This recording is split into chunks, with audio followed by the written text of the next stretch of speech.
Hey there, it is Rachel, and my guess is that something like this has happened to you, where you have to get the laundry done or you have to make dinner, so you say to your kids, go play.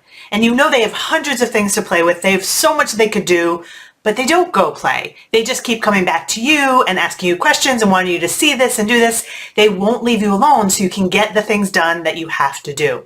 Well, I want to tell you that telling your child to go play is actually not as easy for them as we think. And there are a few reasons for that. I'm going to tell you right now what a couple of them are. First of all, just saying to a child, go play, can be overwhelming for them. You know that they have hundreds of things potentially to do, but they also know that they have so many things that they could do, and they can't pinpoint one thing that they want to do. It's almost like if you've ever had this precious free time to yourself, maybe 15 or 20 minutes where you have time to yourself and no one's around and you don't have to do anything, and you have this long list of things that you'd like to get done, and you know any one of them would feel good, but you don't know where to start, so you don't do anything. That's what happens to our kids too. When they have too many options, they don't do anything.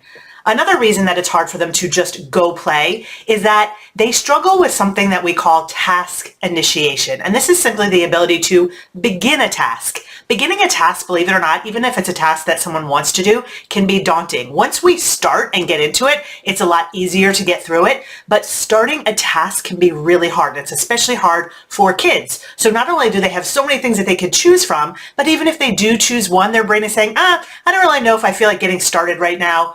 So, knowing that they may struggle with overwhelm and that they may struggle with this task initiation, what you want to do for your child, instead of saying go play when you have to make dinner or do the laundry, is say to them, hey, let's start creating an obstacle course. I'll start with you, and then I'm going to go make dinner, and when I come back, I want to see the obstacle course that you have made. So you're starting with something specific for them, so they don't have to think about all the things that they have to play with, and then you're actually starting the task with them. It's going to be much easier at that point for you to leave and get a lot more time to do the thing that you have to do than if you just tell them, go play. If you want to hear a little bit more about this and what kids need to be able to play independently and give you some space, I encourage you to listen to my latest podcast episode. You can find that on my website at rachel-bailey.com/269. Thanks for listening. Take care.